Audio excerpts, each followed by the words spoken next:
Good morning. I'm Craig Maude, and I am exhausted. I'm really tired. How many of you out here today are a little bit worn down? Psychically, physically, existentially? Anyone here a little bit existentially tired? Just let out like a soft sigh if you're existentially tired. Yeah, it's a weird time to be alive. We are processing a lot of information every day. It's kind of crazy how much information we are absorbing every day. Sometimes it's so crazy and I'm so overwhelmed, I'll be sitting in a cafe and I'll just close my laptop and I'll look around and I'll go, okay, I'm pretty sure everyone took a shower and put on clothes today. We're doing all right. That's my baseline. That's how crazy things are. That if everyone takes a shower and puts on their clothes, things are okay. So it's a weird moment in time, and I think there are a couple ways to respond to this sense of overwhelming information and information overload. And one is to go to a cave. That is, like, literally just move to a cave and microdose LSD and disappear from the world and just sort of live out and say, I'm going to be a Luddite and I'm not going to touch technology ever again. I'm never going to use my smartphone. I'm done. I don't think that's that interesting of a way to respond. I believe in technology. I love technology. I grew up with all sorts of technology. As they said on IRC when I was 13, I was making ANSI art. Anyone here know what ANSI art is? Yeah, ANSI art. And I believe in the power of technology. And I also think that going forward, we are not going to see a decrease in the density of information that we have to process every day. So, the past 9 years, I have come up with a couple of guidelines, of two, that have helped me deal with this information overload sense. First is establish boundaries, physical or psychic, around communication channels. And then the second is design the way you work with tools instead of allowing tools to dictate how you live or how you work or how you design. Seems very simple. And I'm going to tell you today the story of two moments in my life where I was just flat out empty, exhausted to the bone. And I responded in part to that exhaustion by making books. This is kind of my therapy. It's an act of palliative care, try to get over that exhaustion. And my hope is that these books can provide archetypes, however odd they may be, and they're kind of weird, and these projects are a little bit strange. They may or may not relate to your everyday work, but I hope they provide some archetypes around these guidelines of boundaries and tool use. So, first exhaustion. First exhaustion happened about 9 years ago, and it was an exhaustion of output, just too much output. And I was working on the Flipboard for iPhone team. It was very early on in the startup. It was a very small team. And I have to add a footnote here. We had an intern. He was very young, extremely young intern, but very wise. It's kind of strange. He's very kind, sort of like a mix between the Dalai Lama and Yoda. And everyone in the office would whisper and say, that intern seems like he's going to make something of himself someday. And his name was Dylan Field. So Dylan was our intern, and I took Dylan under my wing, and I taught him everything I knew about macromedia fireworks. And that's why Dylan founded Figma. So we're 9 months into building the Flipboard for iPhone product, and we're all really tired. The whole team's exhausted. And I'm trying to figure out why I'm exhausted. Where is this exhaustion coming from? Because I think it's important. I think this sense of exhaustion is pervasive, and I think because it's pervasive in society, it is worthy of attention. And so I was trying to figure out, what is it that's really getting to me? And I realized we had been producing and running so fast over the last 9 months. And all of the stuff we produced was just sitting in folders. And a folder with one item in it feels the same as a folder with a billion items in it. And I think this is one of the problems of working in digital space, is having an understanding of the boundaries of the actual completeness of what you've worked on can be really, really difficult. So, like I said, personal therapy, I made a book. I did it secretly. I didn't tell anyone in the office I was making this book. I just needed to kind of help myself feel better and feel more grounded. So I made this. 2 copies, 1 foot by 1 foot, 300 pages, 6 kilograms. I printed it actually just down the road with Blurb, who's an actually really cool print-on-demand company. And just being able to make 1 or 2 books in the world is kind of a miracle. We forget that 30 years ago, making 1 book of this size would have been unthinkable. And to do it really quickly, even more unthinkable. And on the cover of the book, I put the first Git commit.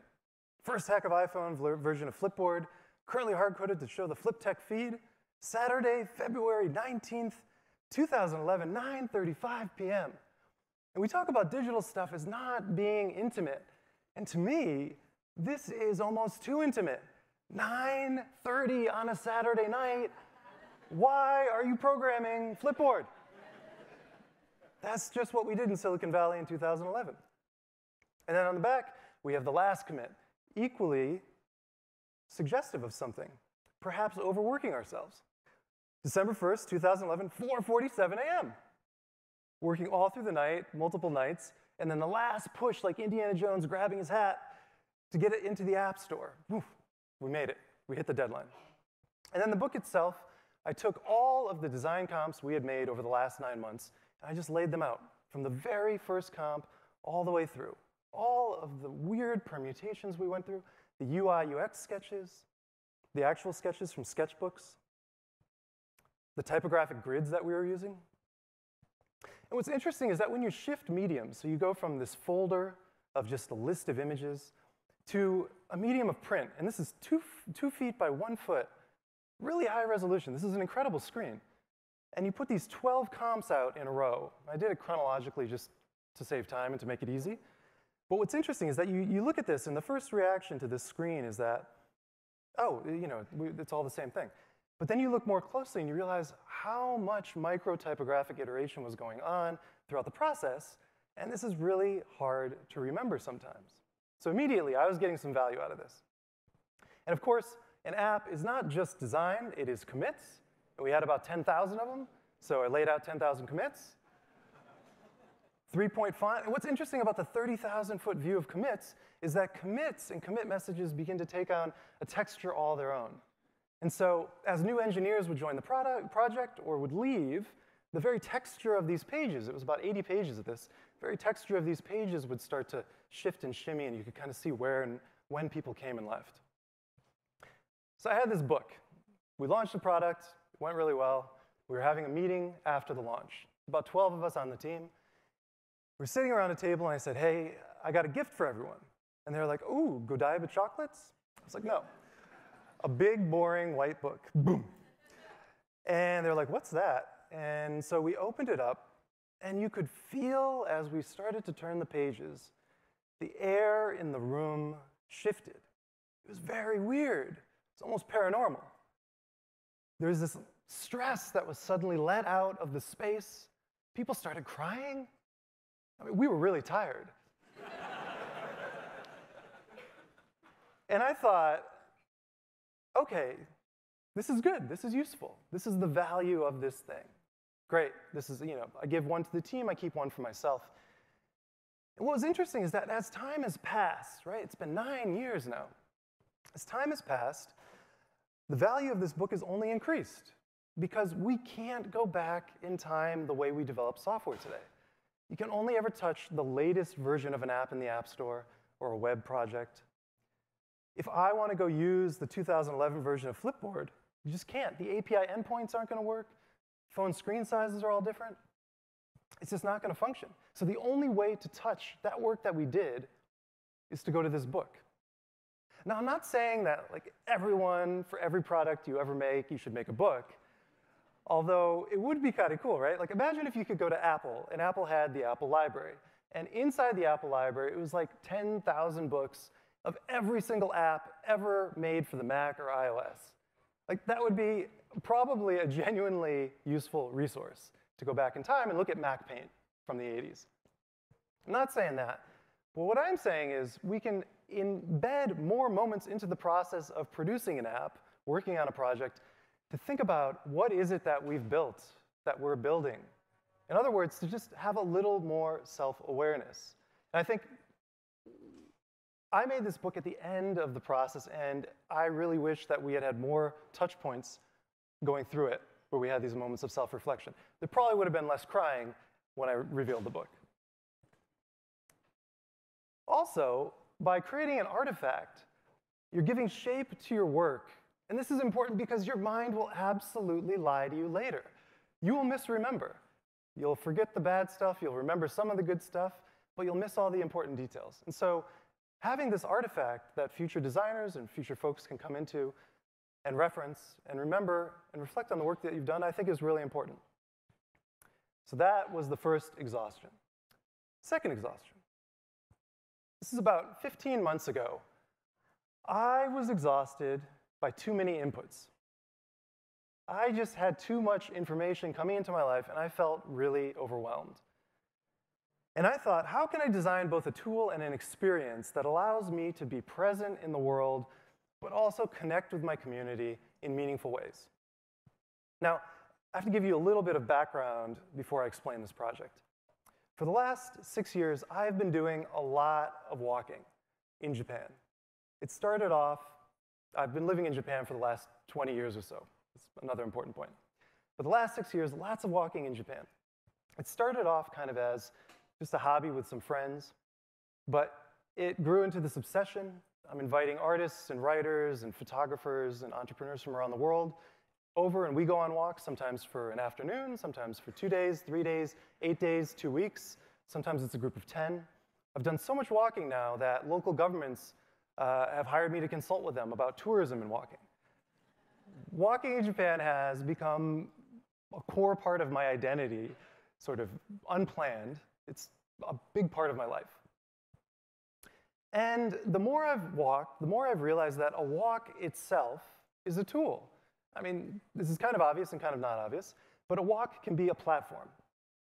And I started thinking about how to use walks as platforms. And one of the ways I've used it is that I have my newsletters. So I publish to tens of thousands of people every month about walking, which is a really strange thing. I did not think so many people were going to be into walking. Turns out, lots of people are really, really into walking. And the more I've walked, the more I've thought, where does it go? You go on these incredible walks with folks, you spend days together, you have amazing conversations, and then it kind of just dissipates. So I started looking through the history of what people have done with their walks. You have things like Martha Gellhorn and her book Travels with Myself and Another that chronicles her journey in Africa alone in the mid-20th century. It's a pretty incredible book. It's hilarious. It's amazing. So classically, put your walk, put your adventure in a book. Laurie Lee, as I walked out one midsummer morning, left his house in England, got on a boat, got off in Spain, walked from Porto to the other side of Spain as the Spanish Civil War broke out. It's an incredible, hilarious, well-observed book. Unbeaten Tracks in Japan, Isabella Bird. Late 1800s, this British woman goes to Japan just as the Meiji Restoration is happening, and she travels around Japan on her own and writes a hilarious account of it. So books, very classic way to give shape to a walk or an adventure. 1927, the artist Oskar Fischinger wanted to capture his walk from Munich to Berlin. So he took a video camera and used it as basically a stop-motion film camera.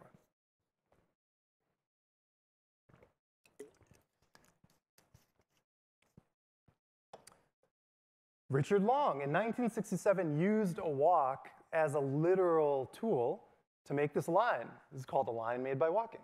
Just walk back and forth. Most recently, just a few months ago, a Japanese designer and developer named Inasa Fujio started working on a project that has captured the attention of at least Reddit and also other parts of the internet.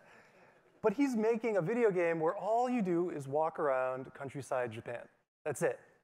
And what's amazing about it is it's not photorealistic, but he has captured the textures, the light, The details, like the way the concrete on this wall looks, the moss on the ground, the shape of the shrubbery, this staircase and how it's not perfectly straight going up. This is the closest I've ever seen anyone or anything get to walking in Japan without actually walking in Japan. It's amazing. I hope that this is available for VR for everyone soon. And the more I've looked at the work that everyone's done, the more I realize that to walk, to really move through a place and be present, is to apply this rigor of process of knowing a place. And I find that to be really inspiring. So 15 months ago, I was really tired, too many inputs, and I wanted to get to know Japan even more deeply than I had up until that point. So I decided to go on a really big walk. And I carved this time out in my life. I made plans about 6 months in advance to do this giant walk. I started in my hometown, my home south of Tokyo, walked up to Tokyo, up through the plains, the Kisoji, down through Nagano into the Gifu plains, and then around Lake Biwako, down to Kyoto. And then I kept walking on past this, but this is the main bit. This is called the Nakasendo. It's an ancient Japanese highway. In total, I walked about 1,000 kilometers for 43 days. I published 25 SMSs. Going to talk about that in a second. And I recorded about 10 hours of audio. So it was very productive. And the question I had that both inspired the walk and the walk inspired was, how do I share all of this while still being present? Because, like I said, I don't want to be in a cave. I don't want to be a cave person. And I like Instagram and Twitter and Snapchat and TikTok and all of those things. But they all suffer from the same problem, which is you have to look at them to create in them. You have to gaze upon the content abyss of a timeline in order to make something. And I don't know about you, but I can't resist. I get sucked in. The comments are there. They're coming in real time. It's all very distracting for me, and I get overwhelmed. And I find oftentimes I forget what I was even there to do in the first place. So I made a tool. I worked with developers Josh Miller, Hirsch Argwal, and Josh Lee in New York, and we made an SMS publishing tool. Because we were sort of chatting about what are underused spaces on the phone that are intimate, but no one really uses for experiments or publishing. And so we thought SMS was kind of a fun, undertapped area. And you subscribe to my walk. So I told all my newsletter people, I said, hey, you can subscribe to the walk by texting walk to this number. Everyone, you're going to be deleted when the walk is done. Don't worry. You're not going to get SMSs from me for the end of time, just about 25 days. I didn't know how many subscribed. I didn't want to know the numbers. That was kind of part of it. I didn't want to have any sense of what was going on in the background.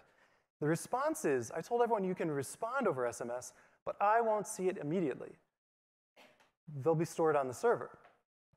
And then a physical book will be automatically generated, i.e. I'll make InDesign templates. It will be automatically generated. And then when I get back from my walk, my diary entries and photos and everyone's responses will be there in that book waiting for me at home. We'll make one copy of it. That's it. And really what this project was contending with is this tension between real-time and asynchronous communication. And it's not to say real-time is good, asynchronous is bad, real-time is bad. They're two different tools. And I think oftentimes we may over-index for the value of real-time when actually what we want and the higher fidelity of communication comes from asynchronicity. And I think this project kind of hit on that. And the last thing before I get into the actual walk is that when you think of a walk as a platform, so it's like an operating system. Like a walk is like Mac OS. And you can build software on top of a platform. And so my software for the walk was defined by these rules. No media, so no news, no magazines, no articles, no social networks, no podcasts. The thing that is so powerful about a smartphone is it's a teleportation device. And it's great when you're in a place you don't want to be. So you're commuting on the train, it's smelly, it's tough, you're tired, you just don't want to be there. You can put on a podcast, listen to Dan Carlin's Hardcore History, and you're not there anymore. That's amazing. I didn't want to experience that. My other rule is I had to consolidate everything I was collecting every day. So data about the walk, photos, I was taking hundreds of photos a day, recording audio every day. I had to publish one SMS a night. So that was my moment at night, at the inn, when I was done with the walk for the day, consolidate everything, and then publish one thing to the SMS system.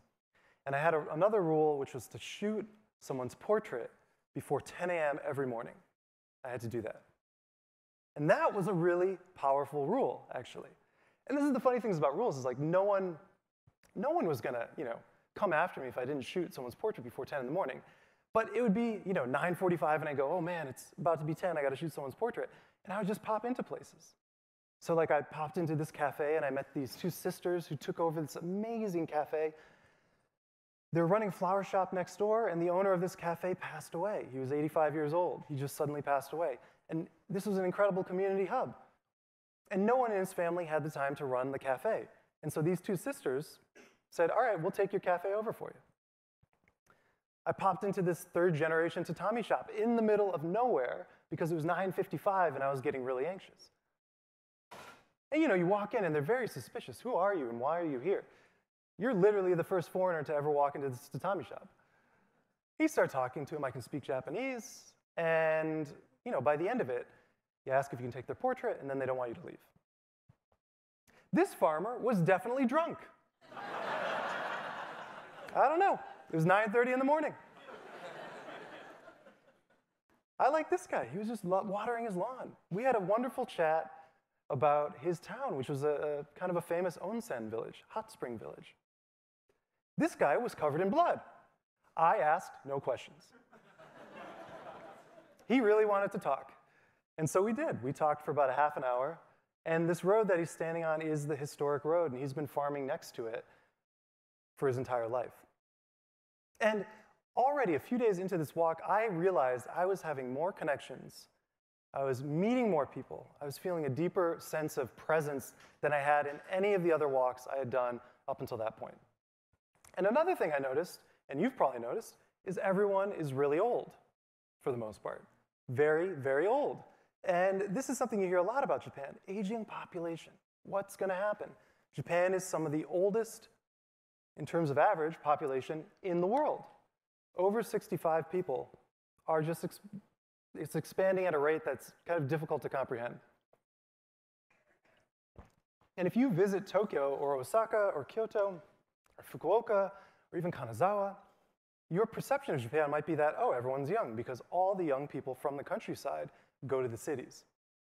But then when you walk and you apply that rigor of process to the countryside, and you are forced to contend with everything you are walking past, because you're present, you're not teleporting somewhere else, you're forced to contend with the fact that everyone you're passing is really old. And I found that to be powerful. It's this difference between reading or seeing something and viscerally experiencing it every day, hours and hours on end each day. There's an amazing photographer, Shiho Fukuda, who's done an incredible series of portraits of elderly women in Japan who got themselves arrested because life in prison was a higher quality of life than being alone in the countryside. And I had seen these photos before, and they never really made sense to me until I was walking through some of these villages. But because I had this system in place, and I knew that at night I was going to be publishing, I was also just so curious about the stories of everyone. Because I was like, is this what I want to tell to the... I didn't know how many people were out there. 2 people subscribed to the SMS thing, or 200, 2,000? I didn't know. So I met people like Yamaguchi-san, who is retired. He collects his pension, but he also traps deer. He traps 100 deer a year. And in fact, I was walking down this road, and he sort of emerged from the forest. Like, you know that gif with Homer Simpson? Coming out of the bush? That's Yamaguchi-san. He scared the hell out of me. He's like, hello, hi, I'm trapping deer. And he knew the owner of the inn I was staying at. He's like, oh, tell him I said hello. But meeting people like Yamaguchi-san, or meeting these tomato farmers in this kind of David Lynchian diner in the middle of nowhere. And these guys, they weren't working this day, but they were still wearing their jumpsuits. And I said, can I take your portrait? And he said, yeah, but you got to make us famous. I said, and this guy on the left actually said, put me in the New York Times. And I said, all right, what's your name? And he says, Tomato Farmer. There you go, Tomato Farmer, you're on a live stream. Or Mama, who was just the most amazing, beautiful, gentle, lightest soul of the whole walk, 83 years old, skis How many times a year do you think she skis? How many people think less than 5 times a year? 120 times. Very close, 30. She skis 30 times a year. She's been running this cafe for 50 years. We talked for about 4 hours. And so I had all these experiences, and I was publishing to this SMS thing at night, which was kind of like yelling into a black hole, which was really freeing, actually. It was kind of an amazing experience as a creator because I didn't feel any tension. I didn't feel anything about it being performative. Nothing was coming back in real time. And I got home from the walk, and the book was waiting for me. And it was kind of moving. And it had more than 25 pages in it. I thought maybe it was just going to be my little photos or whatever. It's about 80 pages of responses. There were a lot of people responding. And they sent little photos of their own, and they sent their own messages. And on the left is my photo, and on the top right there is my sending out basically little haikus every day. And then all the rest of it is just responses from people hanging out on the SMS system. And there were some technical glitches. And so I couldn't see the SMSs, the responses, but the tech people could. I said, if you're not getting images, respond with no images. And so we have 3 or 4 spreads of no images. And I told everyone, I'm not reading news. I'm not looking at the news. And so one person sent me a headline from the New York Times every day. So there's this weird ambient New York Times thing going on. It's like, oh, it was a quiet, beautiful, comfortable place. And then the real world comes crashing in every couple of responses. And so when I was looking at this, I got it. I went to a cafe near my house. I spent about 3 hours just reading through everything. And I realized, man, context, again, obvious, but man, when you feel it, when you experience it, it's a different thing. Context affects intimacy tremendously. And the responses were crazy. These are all anonymous. Today was the day my mother died. No one's going to send me that over email or on Twitter. And I'm glad that this platform gave that person the ability to express himself in that way. I don't know what to reply to you, Craig, except keep walking. Weird that you won't get this in real time, but you will imagine people wishing you to keep walking. I wish I was walking now. Me too. As I went to sleep with the pulsing fog horns of the Bay Area, I remembered that in the morning I would wake to another moment from your walk. This picture of an elderly man watering his lawn or garden is actually what I needed right now. I've been going through a rough patch of self-doubt and depression, and it's weirdly comforting to look at this picture. So this was going on. This was pretty affecting for me, and I had this incredible account of my journey. And so I was reading through and I was marking it up, and you can see kind of on the right-hand page there, all these pen marks and stuff. I was circling things, putting stars next to funny things, crossing out stuff that was extremely negative, and marking up where the questions were. And I went back to the questions, and I realized, I want to start responding to these as essays. So in my weekly newsletter, I started writing responses to all these questions that I found in the book. And then those responses grew into bigger essays. And those went to my other newsletter. This is the great thing about having newsletters, is you're never for want of a place to put stuff. And these essays, these bigger essays in the newsletter, kind of grew into other things, like articles for Wired. I wrote about my glorious, almost disconnected, not a cave person, almost disconnected, boredom of my walk in Japan. And then from there, I realized there were all these subculture things that I was experiencing and witnessing, like all the really old people running cafes. This guy's a ballroom dancer. He's been running his cafe for a very long time. It's in the middle of nowhere. It's incredible. He's obsessed with Canada. His wife went to Canada once, and that was it. They were hooked. She traveled the world, and she went to Canada, and she came home, and she said, "Canada's the best." He said, "All right, I believe you. Let's rearrange our entire life around Canada." That makes sense. And I wrote about that for Eater. I wrote about this crazy, incredible culture of stuff that in 15 years is going to be gone. All of these people are going to be gone unless we reach the singularity, and then they can live forever running their Canadian cafes. But that's probably not going to happen in 15 years. And so I wrote this article. I walked 600 miles across Japan for pizza toast, which is very delicious. I recommend visiting Japan, but not only for pizza toast. And the funny thing is that I said this all started from a moment of intense exhaustion. But strangely, I was not exhausted walking 600 miles. In fact, I was energized. I was light. It was probably the most creatively fecund period ever in my life. I created more, I felt more alive, I felt more connected to people than at any other point ever of my being alive. And the SMS system was a big part of it. It came with a bunch of benefits. Bigger, more thoughtful loops. This is kind of the critical one. So many of the loops of communication that we are stuck in, or that we use, say on Instagram or Twitter or whatever, you go into Instagram and the width of a loop on something like Instagram is seconds. You publish and seconds later you're getting feedback, minutes, hours. It's very, very short. And here I was working with the SMS system where there's a lead of about 2 months before I saw the responses. And then from there, I'm still responding via essay over time. I'll probably be responding for a year after the walk. There's an obvious contract to this system, and I think this gets undervalued in a lot of the things we use. The contract in this system was very clear. You subscribe to this, and then we are done when the walk is done. Don't worry, you're not stuck in this if you don't want to be. I wasn't pulled out of the moment in my walk, and yet I wasn't in a cave. We were leveraging the incredible global network access that the internet provides. This is an incredible thing that's out there to be used. SMS turned out to be really intimate and unexpected. That was a great platform to use. And people seemed genuinely delighted. And really, the big takeaway is not that I expect all of you to go for 43-day walks, throughout Europe or America or South America or wherever you may be from. Although if you can do that, I recommend it. It's kind of an interesting experience. Use it as a platform. Be really intentional about it. But inside your organization or your community, think about the size of your loops.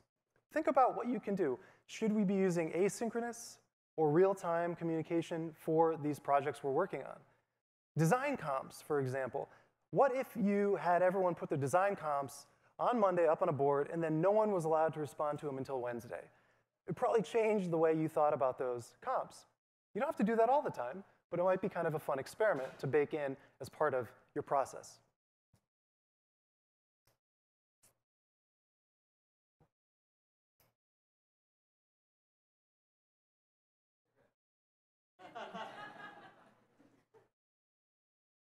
Real-time versus asynchronous. So I guess we'll leave it there. I think there's only one more slide that just said thank you. So we're so close. But yeah, thank you all today for listening to these kind of strange experiments. I know they're not immediately applicable to everything that you're doing, but I hope that these two books, the Flipboard for iPhone book and this SMS book, offer archetypes for going forward and working on your teams, thinking about the boundaries of communication, what it means to put edges around a project, and what value that brings to the team, and thinking about what tools are you using. It's not about saying we need fewer tools in the world, because that's not going to happen. We're always going to make more tools. But it's about accounting for the tools that we're using and taking a moment to go, OK, we've got Slack, we've got Jira, we've got this, we've got that. Do we need all of these things at all times for every project at every moment? Yes and no, maybe, maybe not. So thank you all for showering and getting dressed today. It's a big deal. That's worth more than I think we sometimes give it credit for. And I look forward to spending the day together and exploring these ideas and more with this incredible community. So thank you.